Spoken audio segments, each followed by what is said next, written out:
The front of a city bus is a wall of glass.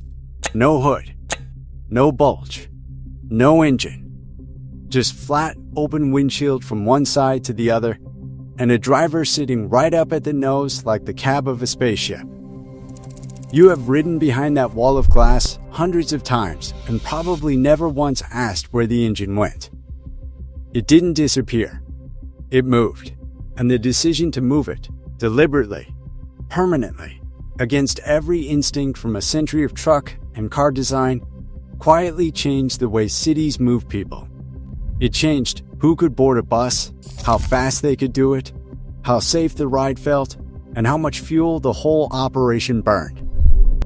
One engineering decision, rippling through every transit system on Earth. Here is where it gets strange. Moving the engine to the back actually created a harder engineering problem than leaving it at the front. The people who designed it knew that going in. They did it anyway, because what it solved on the other end was worth every headache. This is the story of that trade-off. And by the end, you will never look at the front of a bus the same way again. For the first several decades of bus history, engines lived exactly where you would expect them. Right up front, under a hood. Exactly like a truck, because early buses essentially were trucks. A passenger box bolted onto a commercial chassis. Engine forward, driver sitting behind it, hood stretching out ahead of the windshield.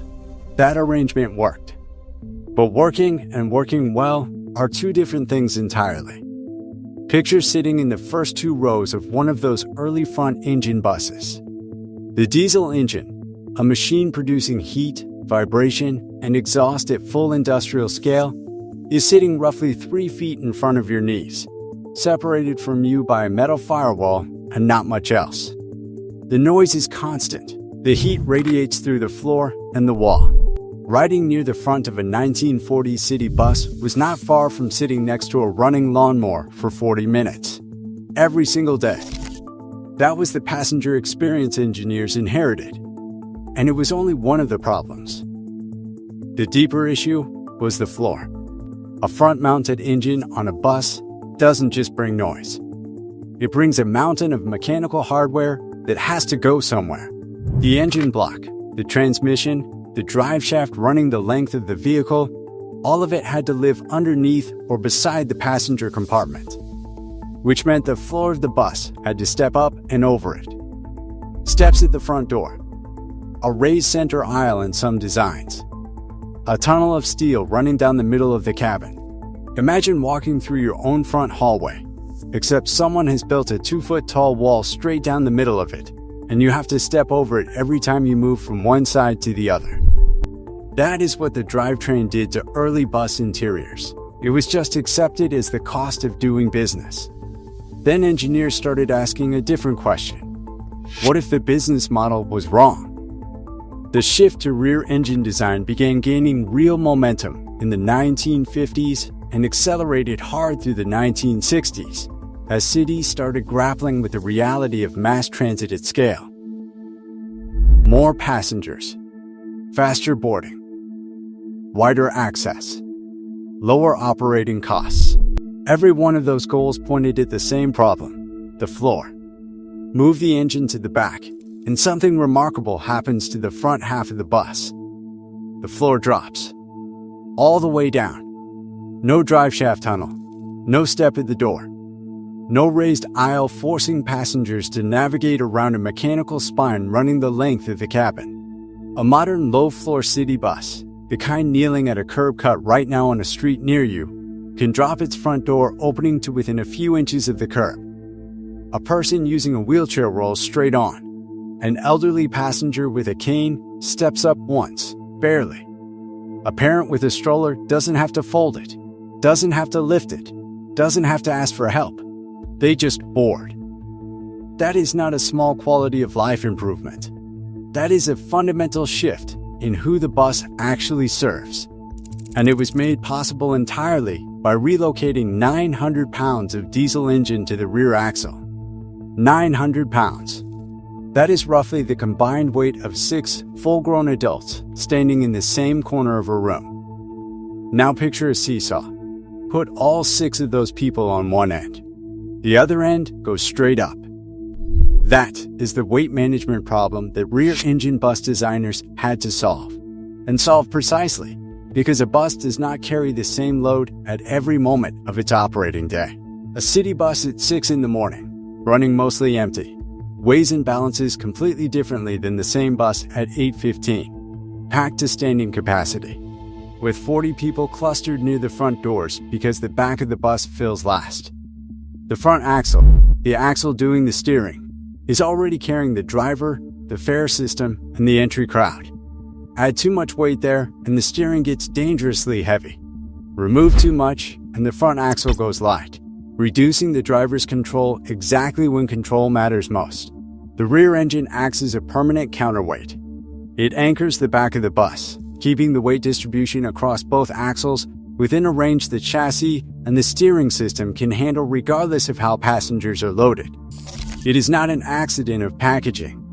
It is structural balance, built in. Now here is the part that should make you stop and reconsider everything that sounds obvious about this design. The back of a bus, at highway speed, is the worst possible place to cool an engine.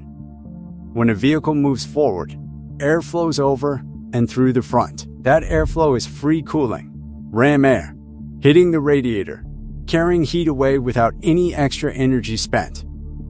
A front-engine vehicle gets this for nothing. It is one of the oldest tricks in automotive design. A rear-engine bus gets none of it. The engine is sitting in a compartment at the tail of a vehicle that is physically blocking the airflow from reaching it. The bus body acts like a wind shadow over its own power plant. Every rear-engine bus on the road today requires an active, engineered cooling system, electric fans, carefully designed intake vents, thermal management calibrated to the specific heat load of that engine in that compartment. Because the passive solution that every front-engine vehicle relies on simply does not exist back there. Engineers knew this when they made the switch. They chose the harder cooling problem deliberately, because the floor, the noise, the balance, and the passenger access gains on the other side of the equation outweighed it. The rear engine is a conscious acceptance of one difficult problem in exchange for solving 5 easier ones.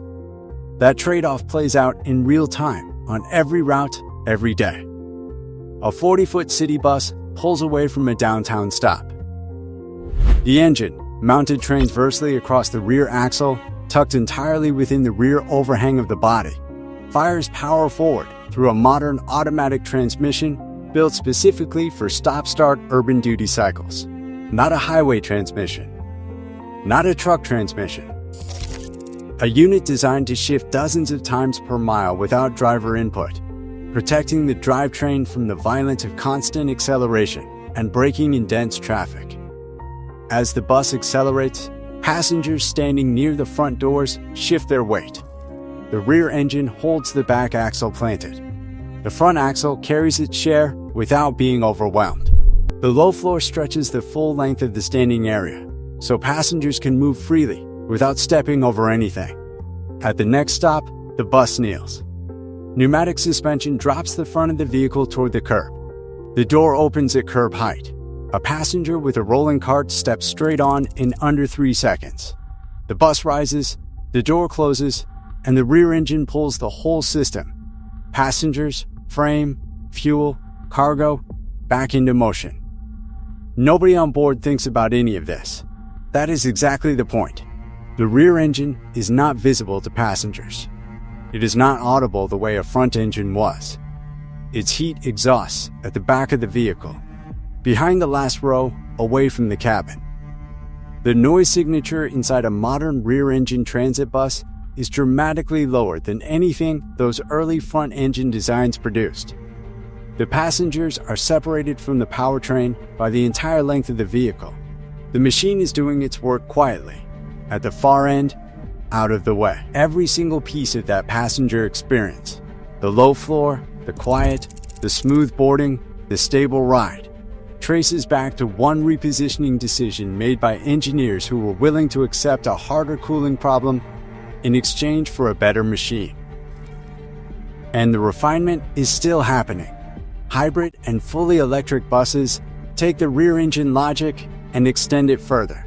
The battery packs ride low along the frame rails. Electric motors at the rear axle eliminate the transmission entirely. The floor drops even lower. The noise drops to almost nothing. The cooling problem changes shape because the heat loads are smaller and more predictable. The bus got better by moving its engine to the worst aerodynamic position in the vehicle. And then it got even better by removing the engine altogether, which raises a question worth sitting with. If the transmission in a city bus is already one of the most specialized pieces of hardware on the road, designed for a duty cycle that would destroy a standard automatic in months, what happens when that transmission disappears and an electric motor takes over the whole job? The answer involves a completely different kind of torque delivery, instant and flat from zero.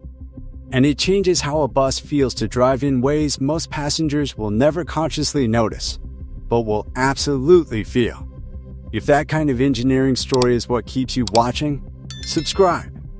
There is a lot more running underneath the vehicles you ride every day than most people ever think to ask.